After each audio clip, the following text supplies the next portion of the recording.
কোরবানির ঈদের আগে চামড়া সংরক্ষণে শতভাগ আমদানি করা রাসায়নিক দ্রব্যের দাম বেড়েছে কয়েক গুণ। অনেক ক্ষেত্রে প্রয়োজনীয় রাসায়নিক দ্রব্য পাওয়াও যাচ্ছে না। এ নিয়ে বিপাকে ট্যানারি মালিক ও কেমিক্যাল ব্যবসায়ীরা। তারা বলছেন, আসছে কোরবানির ঈদে চামড়া কেনার ক্ষেত্রে এর উপর প্রভাব পড়তে পারে। সরকারের পক্ষ থেকে বিনামূল্যে লবণ বিতরণের ঘোষণায় খুশি ট্যানারি মালিকরা। ভবিষ্যৎ হোক নিরাপদ, বিনিয়োগ হোক বিশ্বস্ত, আর আমার পছন্দ সল্ট বে। ওয়েলকাম টু সল্ট বে। ঈদুল আজহায় কোরবানির মধ্য দিয়ে দেশের চামড়া শিল্পের প্রয়োজনীয় কাঁচামালের প্রায় 50% বেশি কাঁচা চামড়া সংগ্রহ করেন সংশ্লিষ্ট ব্যবসায়ীরা। তাই তো আসন্ন কোরবানিকে কেন্দ্র করে প্রস্তুত হচ্ছে সাভার বিসিক চামড়া শিল্পনগরী। ট্যানারিগুলো ঘুরে দেখা যায় বেশিরভাগ ট্যানারিগুলোই কর্মব্যস্ত সময় পার করছেন। প্রতি বছর কোরবানির সময় যে কাঁচা চামড়া সংগ্রহ করা হয় সেগুলো দিয়েই সারা বছর ট্যানারি শিল্পের কারখানাগুলো চলে। ফলে চামড়া সংগ্রহ, সংরক্ষণ ও পরবর্তীতে তা রপ্তানির ক্ষেত্রে গুরুত্বপূর্ণ সময় এই ঈদুল আজহা। পশু কোরবানির পরপরই কাঁচা চামড়া সংরক্ষণের জন্য লবণ ব্যবহার করতে হয়। সংরক্ষণের পর থেকে ব্লু ওয়েট পর্যন্ত প্রায় প্রতিটি ক্ষেত্রেই লবণের প্রয়োজন হয়। শুধুমাত্র কোরবানির সময় 1 লাখ মেট্রিক টনের বেশি লবণের প্রয়োজন হয়, আর পরবর্তী 2 মাসে প্রয়োজন হয় আরও 25,000 টন লবণ। বাংলাদেশ ক্ষুদ্র ও কুটির শিল্প কর্পোরেশন বিসিকের তথ্য বলছে 2024-25 অর্থ বছরে দেশে লবণ উৎপাদন হয় 22,51,651 টন লবণ, যা গত অর্থ বছরের তুলনায় কম।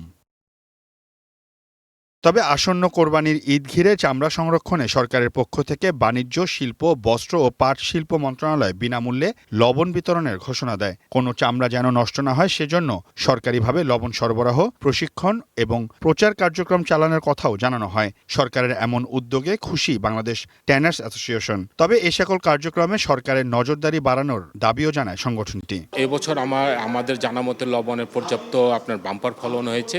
লবণের দাম খুব একটা বৃদ্ধি পায়নি, যেটা আপনার আন্তর্জাতিক বাজারে কেমিক্যালসের যুদ্ধের প্রভাব পড়েছে, সেখানে এইটার কারণে কিন্তু আপনার কেমিক্যালের দামটা বৃদ্ধি পেয়েছে। এদিকে কাঁচা চামড়া ফিনিশড লেদারে পরিবর্তন হতে 100 থেকে 120 ধরনের রাসায়নিক দ্রব্যের প্রয়োজন হয়। কোরবানি ঈদকে কেন্দ্র করে রাসায়নিক দ্রব্য সংগ্রহ করা শুরু করে চামড়া ব্যবসায়ীরা। তবে সাভারের বিসিক চামড়া শিল্পনগরী ঘুরে দেখা যায় প্রায় প্রতিটি রাসায়নিক দ্রব্যের দাম কয়েক গুণ বৃদ্ধি পেয়েছে। শুধুমাত্র চামড়া ব্লু হোয়াইট করতেই 45 প্রকারের রাসায়নিক দ্রব্য ব্যবহার করতে হয়। ঈদের আগেই রাসায়নিক দ্রব্যের দাম বাড়ায় বিপাকে ট্যানারি ব্যবসায়ীরা। বলছেন, চামড়া ক্রয় বা সংরক্ষণে এর প্রভাব পড়বে।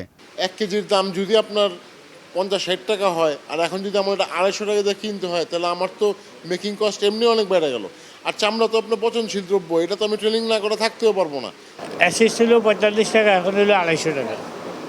সব কেমিক্যালের দাম এরকম বাড়ছে, লবণের দামও বাড়তে। যদি সালফিক অ্যাসিডের যোগানটা পর্যাপ্ত না থাকে এবং এই সালফিক অ্যাসিডের কিন্তু কোনো সাবস্টিটিউট নাই যে অন্য কেমিক্যাল দিয়ে আমি করতে পারবো, এটা দিয়ে করতে হবে। সুতরাং এই জায়গাটা আমরা একটু অরিড আছি। অর্ডারের পর অ্যারাউন্ড ওই দিন থেকে শুরু হয় মনে করেন কেমিক্যালস লাগা, কিন্তু আলটিমেটলি 10 থেকে 15 দিন পরেই আমাদের ফুল মোডের কেমিক্যালগুলো লাগে।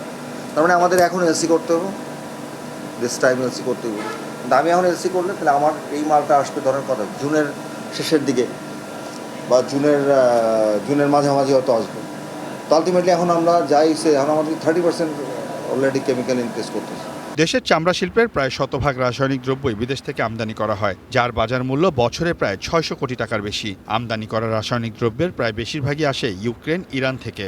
প্রথমে ইউক্রেন রাশিয়া যুদ্ধ, আর বর্তমানে ইরান, ইসরায়েল আর আমেরিকার যুদ্ধে প্রায় প্রত্যেকটি রাসায়নিক দ্রব্যের দাম বৃদ্ধি পেয়েছে। 95% কেমিক্যালি আমরা ইম্পোর্ট নির্ভর। ইউজুয়ালি দেখা যায় আমাদের দেশে কি হচ্ছে যে চুনা, লবণ এগুলাই আমরা এখান থেকে উৎপাদিত, বা সার অথবা আমরা সালফুরিক অ্যাসিড, এই 2-4টা আর্টিকেল ছাড়া সব আর্টিকেল তো দেশের বাইরে থেকে আসে। তো বিশ্বব্যাপী অস্থিরতা বা আমরা যে যোগানের যে সমস্যা, সেটার কারণে আন্তর্জাতিকভাবে প্রাইস বেড়েছে। প্রত্যেকটা কোম্পানির প্রায় অলমোস্ট 20-25% প্রাইস ইনক্রিজ করছে। কোরবানি ঈদের সময় কেউ যেন লবণ বা কেমিক্যাল অবৈধভাবে মজুত না করে সেই বিষয়ে সরকারকে নজরদারি বাড়ানোরও আহ্বান জানান ট্যানারি ব্যবসায়ীরা। দেশের কয়েকটি ট্যানারি ব্যতীত প্রায় বেশিরভাগ ট্যানারি মালিককে অতিরিক্ত দামে বা চড়া দামে এই কেমিক্যালগুলো ক্রয় করতে হয়।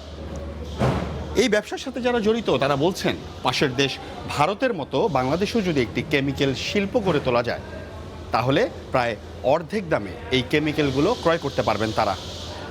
একই সাথে এই শিল্পে অনেক মানুষের কর্মসংস্থান তৈরি হবে। পাশাপাশি এই কেমিক্যাল বিদেশে রপ্তানি করে বৈদেশিক মুদ্রা অর্জন করার সুযোগ পাবে বাংলাদেশ সরকার। সিউল আহমেদ, ওয়ান নিউজ, বিসিক চামড়া শিল্পনগরী, সাভার।